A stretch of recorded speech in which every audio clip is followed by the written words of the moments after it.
Da, aktivnost pod nazivom Zajedno za sigurnu budućnost ponovo je svojevrsna poruka ove dvije škole, Mehmed Ali Dizdar i Pale, ali i glas učenika da žele i biraju sigurnu budućnost, međusobno poštovanje, prijateljstvo, te da na koncu različitosti ipak smatraju bogatstvom, a ne preprekom.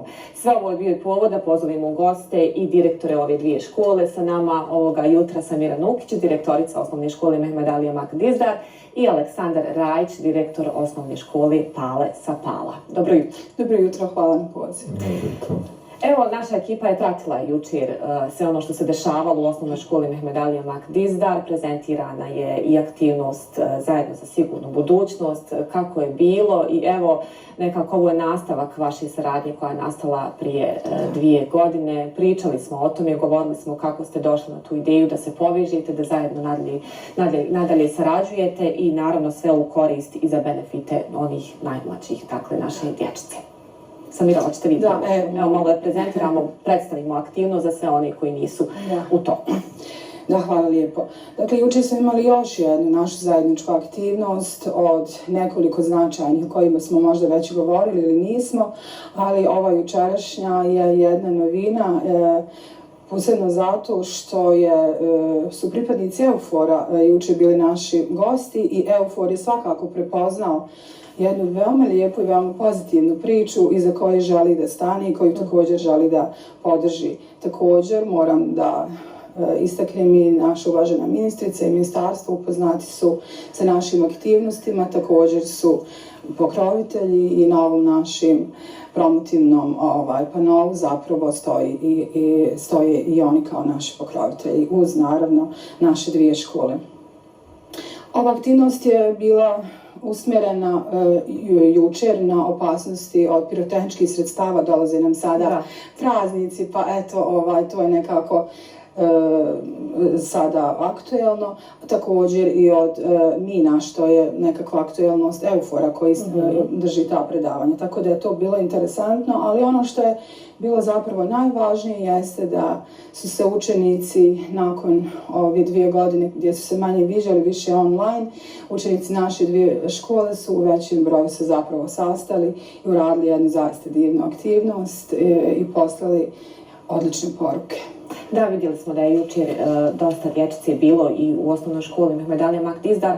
Evo, gospodine Rajiću, i vi ste rekli da zapravo su različitosti naše bogatstvo, ne smiju biti prepreka. Znamo na koji način ste se povezali i evo u toku pandemije, odnosno onaj period kada smo bili zatvoreni u lockdownu, online časovi zajednički između osnovaca sa Pala i Sarajeva nekako se pokazala kao uspješna saradnja i pokazala zapravo neistinske želje naše dječice da želi da se druži, da sarađuju, da razvijaju prijateljstva i da na taj način razbijaju sve barijere, kako političke i nacionalističke, ali i sve ono drugo, i da im je nekako to zapravo u fokusu tih interesovanja, što je na koncu i najvažnije, odnosno najbitnija poruka svega ovoga.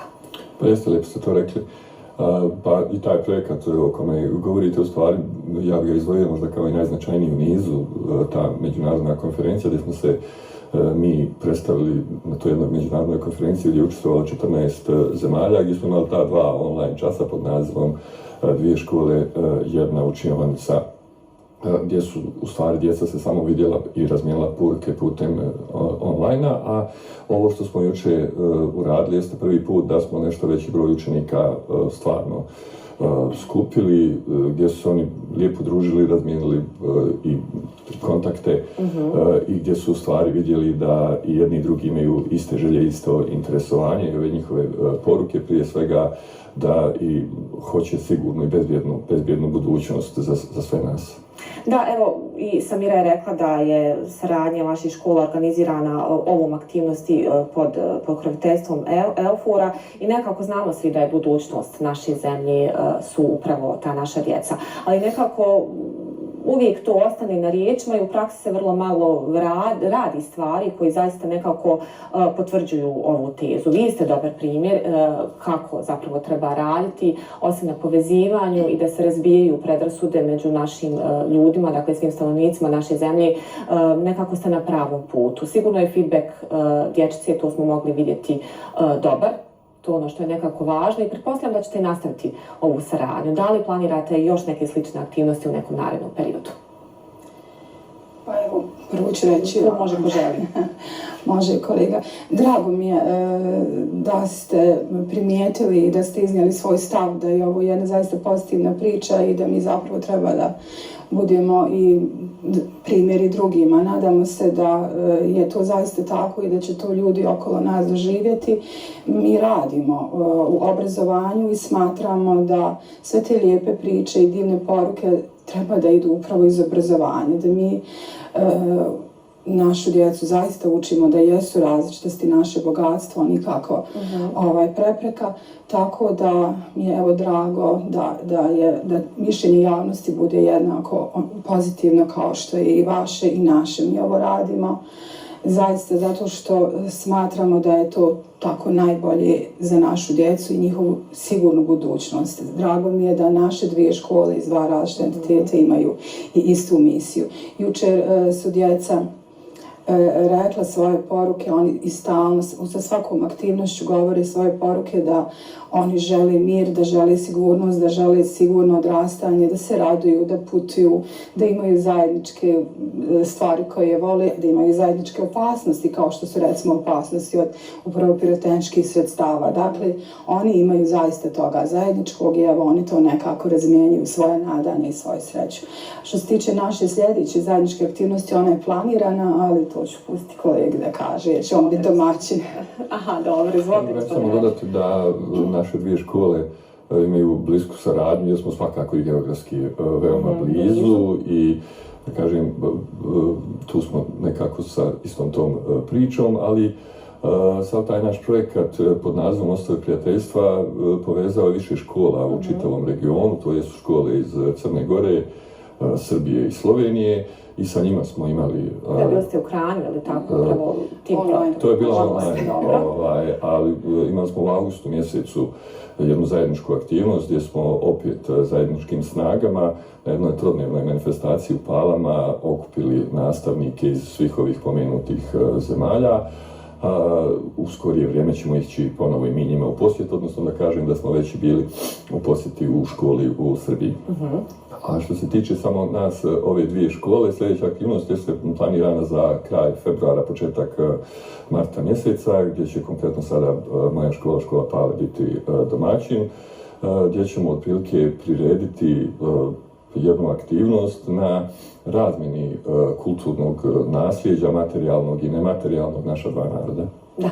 Evo, meni je bilo zanimljivo kada jučer Samira rekla našoj kolegici Amri da zapravo ovakve priče ne smiju biti vijest. To mora biti nešto što je naša svakodnevnica i o čemu ćemo govoriti svaki dan. Zaista, kada smo čuli na samom početku, kada ste se povezali, kada je sve to krenulo prije 2 godine i istrajali ste u tome, što je nekako najbolji pokazatelj da zaista sa dobrom namjerom, s iskrenom željom se u principu može sve uraditi.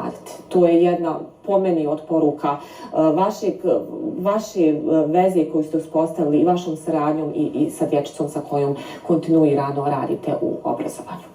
Evo, to je nekako možda za sami kraj gostovanja najbolja poruka i djeci, ali svima onima koji radi u obrazovnom sistemu, koji sutra odlučuju o budućnosti naše djece, da zapravo moramo nekako ići i krenuti, ako ništa, tim putem. To je nekako najbolji put za sve one koji nas nasljeđuju i kojima sve ovo ostavljamo poslije nas kako bi živjeli u mirnoj i lijepoj zemlji. Apsolutno tako. Ako smo mi sa našom aktivnošću jučer i ova naša djeca, ako smo uspjeli da dotaknemo srca onih koji odlučuju o budućnosti naše domovine, onda smo zaista jako srećni. Kako smo jučer i rekli, da naše dvije škole ne budu vijest, već da to bude zapravo nešto što će biti stalno u našoj domovini. Drago mi je evo da su ljudi čuli i da, kažem još jednom, ponavljam, da se malo zapitaju u kom pravcu naše djece želi da nastavi život u našoj domovini. Da, i da ih nekako zadržimo u našoj zemlji. Apsolutno, da ih zadržimo u našoj domovini, jer djeca hoće, naša omladina želi da ostane u sigurnoj zemlji, u zemlji koja ima budućnost, prosperitet, koju mogu da rade, da zarađuju, da se raduju, da žive, da imaju srećne porodice. Eto, da. Malo je. Vaša poruka za kraj. Poruka jeste da svi ovo što smo počeli da radimo ćemo sigurno i nastaviti poslušati glas djece, a to je prije svega da im obezbijedimo zdraviju, bolju budućnost, odnosno da ispunimo sva ta njihova iščekivanja i da radimo u njihovom interesu. Da. Ja se zaista nadam da ćete vi istrajati u svojim dobrim namjerama, da ćete nastaviti ovako koračati pravim putem i da ćete biti svakako dobar primjer i za sve ostale škole, za sve ljude koji nekako zajedno rade sa djecom svakodnevno. I evo, dok čekamo neki novi projekat, pratit ćemo naravno sve aktivnosti, kao jučer ovo što se dešavalo u vašoj osnovnoj školi Mehmed Ali Makdizdar. Vama hvala što ste odvojili vrijeme i ponovo došli u naš jutarnji program. Hvala vam na pozivu. Hvala i vama. Hvala još jednom. Dakle, sa nama bili direktori osnovne škole Mehmed Ali Makdizdar, zapravo direktorica Samira Nukić i direktor osnovne škole Pale sa Pala Aleksandar Rajić. Govorili smo o novoj aktivnosti i vezi ove dvije škole i nadam se da će zaista svi oni koji trebaju slijediti njihov pozitivan primjer.